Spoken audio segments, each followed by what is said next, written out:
ગઈકાલે ભરૂચની એલસીબી પોલીસે ઇંગ્લિશ દારૂ દમણથી જે આવતો હતો એ મુદ્દામાલ સહિત 33 લાખનો દારૂ પકડ્યો. એ માટે ભરૂચ એલસીબી પોલીસને હું ખૂબ ખૂબ અભિનંદન આપું છું. આ દિનેશ 15 વર્ષ પહેલા જ્યારે કોંગ્રેસમાં હતા ત્યારે એને 3 કરોડનો દારૂ પકડાયો હતો. તે વખતે પણ મેં આ મુદ્દાને ઉજાગર કર્યો હતો અને તે વખતે પણ માંગણી કરી હતી કે આ દિનેશ ચિત્રોલવાળાની સામે કાયદેસરની કાર્યવાહી થવી જ જોઈએ.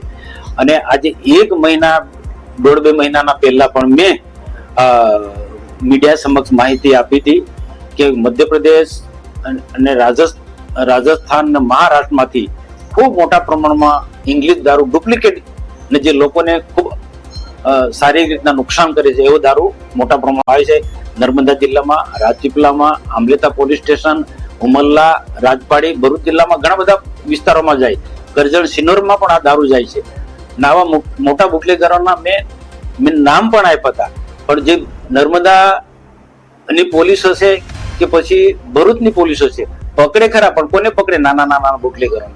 જ્યારે મોટા બુટલેગરોને જિલ્લાની પોલીસ ભરૂચ કે નર્મદાની એ પકડતા નથી. કેમ કે બધાના તાર અડેલા હોય.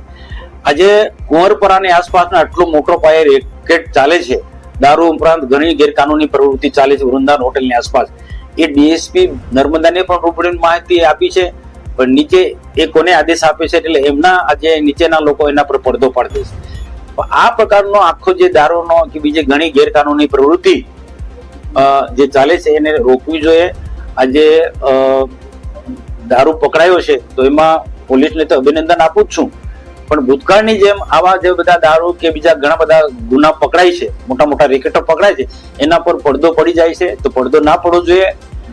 દમણથી દારૂ આવતો તો દિનેશને વોન્ટેડ જાહેર કર્યો છે તો એને તાત્કાલિક પકડવો જોઈએ. અને એ ઉપરાંત બીજા પણ ઘણા આવા મોટા મોટા બુટલેગરો જે છે એ પણ પકડાવા જોઈએ. અમે ખૂબ પ્રેશર કરીએ છીએ. તો કોને પકડે? મોટા બુટલેગરોને પોલીસ પકડતી નથી, નાના ટાબરિયાઓને પકડે છે, નાનો ધંધો કરનારે પકડે છે, ખાલી દેખાડવા પૂરતો. તો ખરેખર આવા મોટા બુટલેગરોને પકડવા જોઈએ. અને જ્યાંથી દારૂ આવતો હોય ત્યાંથી એ મેન માલિક કોણ છે એને પકડવું જોઈએ. આ જે રીતના દિનેશ ચિત્રોલને પકડ્યો અને વોન્ટેડ જાહેર કર્યો છે એ રીતના બીજા ઘણા બધા મોટા બુટલેગરોને પણ જાહેર કરવા જોઈએ.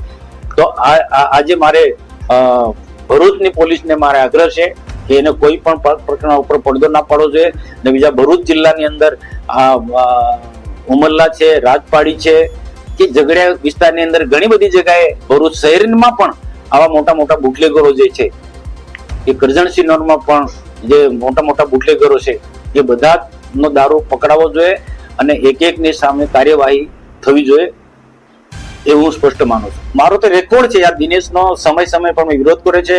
દિનેશ જેવા બધા બુટલેગરોનો ખુલ્લેઆમ વિરોધ કર્યો છે. અને નામજોગ મને ડીએસપી ને કેટલીક વખત કે જવાબદાર અધિકારી નામજોગ આપ્યા છે કે આ પ્રકારના બુટલેગરો આ પ્રકારનો ધંધો કરી. એ લિસ્ટ આપ્યું છે.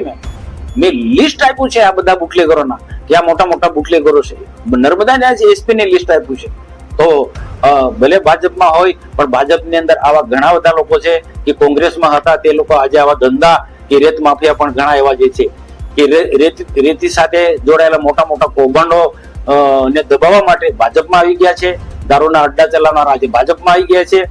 છતાં પણ ગુજરાતના માનનીય મુખ્યમંત્રી ભૂપેન્દ્રભાઈ પટેલ સાહેબ અને નાયબ મુખ્યમંત્રી હર્ષભાઈ સંઘવી આવા લોકોને સખ્તાઈથી કામો લે છે. કડક રીતના એમની હાથે કાર્યવાહી કરી જે પણ હોય ભાજપનો હોય કે કોઈ બી હોય, ભાજપનો હોય કે કોઈ પણ એમની સામે કડક હાથે કાર્યવાહી મને આનંદ છે.